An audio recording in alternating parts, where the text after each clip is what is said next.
In Operation Midnight Hammer, 125 US military aircraft together attacked Iran's nuclear facilities Fordow, Natanz and Isfahan. On June 21st, 2025, at approximately 2 o'clock at night, 7 B-2 Spirit bombers entered Iran from the direction of the Mediterranean Sea, passing over Israel and Iraq, and attacked Iran's nuclear sites. After these attacks, the whole world was focused on Iran's response. There are more than 24 US bases throughout the Middle East, and there was a threat that Iran could target any of these bases. And then 2 days later, the same thing happened. Iran attacked the US Al Udeid Air Base in Qatar and the Ain al-Assad Air Base in Iraq. However, this was not the first attack on American bases. Iran had previously attacked American bases and their assets multiple times. And once they even incapacitated the entire American warship. Was lost. Let's learn about those 4 past events when Iran openly dealt a significant blow to America. Welcome once again to GEM TV's video. Viewers, on the 3rd of January 2020, the US carried out a drone strike at Baghdad airport in which Qasem Soleimani's life was taken. He was not just a general of Iran, but also the most trusted man of Supreme Leader Khamenei and the most powerful piece on the Middle East chessboard. The news of his death cast a pall of mourning over Iran. And now, Iran has decided to take revenge. Where people thought Iran would just make noise, Iran decided that this time the response would be a direct missile attack. Iran openly threatened America and said that America has killed our commander. Now it will have to pay the price. Ain al-Assad Air Base is a very important base for America in the western region of Iraq, just 6 days after this attack. On January 8, 2020, at 1:20 in the night, dozens of Fateh and Qiyam ballistic missiles were seen in the sky and rained down like fire on the American airbase at Por Arte. Iran's attack was so targeted that these missiles pinpointed fuel depots, aircraft shelters and the command post on the American base with pinpoint accuracy. And the most surprising thing was that not a single missile missed. America had already received intelligence. Soldiers had gone into bunkers, but the missiles wreaked havoc on the base. The hangars, runway barracks, all were reduced to ashes. Initially, the US said there were no casualties, but later it was revealed that over 100 American soldiers suffered traumatic brain injuries. Their nervous system was shaken. Darkness descended before the eyes of many soldiers and many fainted. But Iran's boldness was seen by the world when Iran openly admitted responsibility for this attack and said it was just a warning. If you proceed further, there will be an even bigger attack.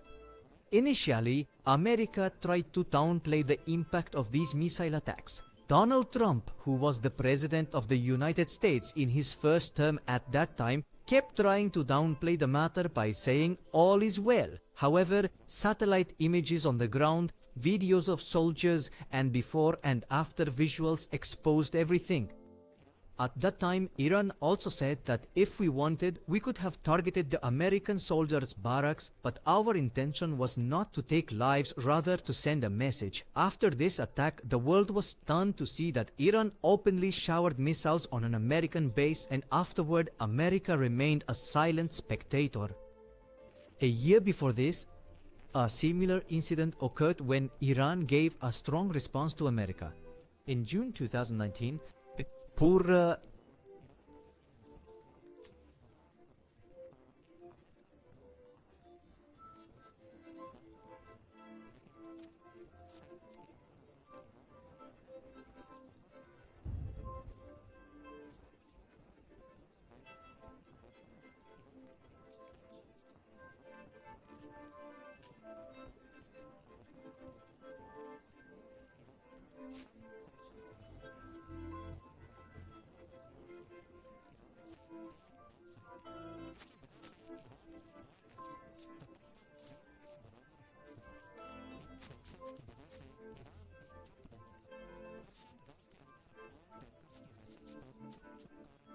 attacks were happening through proxies.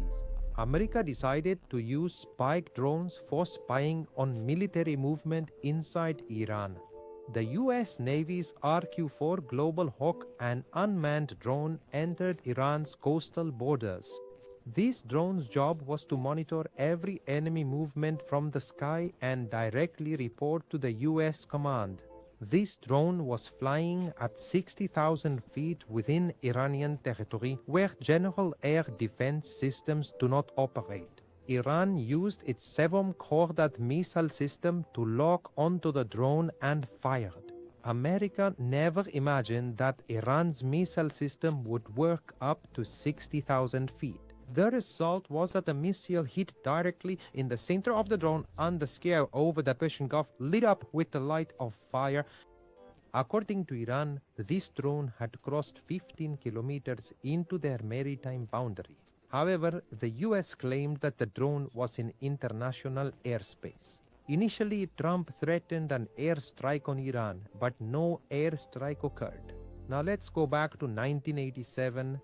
During the Iran-Iraq war, there was a lot of tension in the Persian Gulf. Iran was targeting Kuwaiti oil tankers in the Persian Gulf, which posed the risk of an oil crisis worldwide. This was the time when America launched Operation Honest Will, in which US Navy warships provided protection and escorted Kuwaiti oil tankers safely to the Arabian Sea. This operation, lasting 1 year, was the largest US naval convoy operation since World War II. But despite the American operation, the tension did not decrease. Then America gave permission to reflag Kuwaiti oil tankers. That is, the Kuwaiti flag on many Kuwaiti tankers was replaced with the American flag, and then it was announced that if Iran attacked the ship with the American flag, it would be considered an attack on America. Iran tolerated for some time, but then on the 16th of October 1987, it couldn't hold back. MVC ILCT was one such Kuwaiti ship which was reflagged as American. Iran launched a Chinese-made Silkworm missile which directly hit the ship's bridge. This was a 3,000 kilogram subsonic missile which had the capability to hit a target up to 120 kilometers. At that time, there was no US Navy warship around this ship, because usually Iran did not target reflagged ships. This was the very first attack by Iran on any American flagship.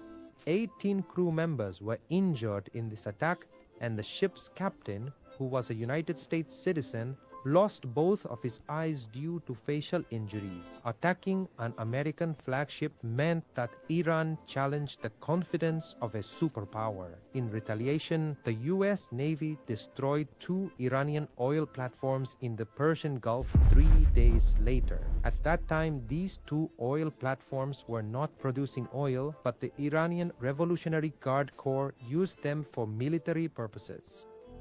Now let's know how Iran destroyed the US Navy warship. During Operation Earnest Will, Iran used a method to destroy oil tanker ships in the Persian Gulf, which would also hit a US Navy warship. The Iranian naval forces laid a network of mines in the Persian Gulf. These mines did not float on the surface of the water, because if they were on the surface, they could be easily bypassed. These mines were tied with chains and anchored with weights, and then thrown into the water using speedboats. The chain length was kept such that the mine would float 5 meters below the surface.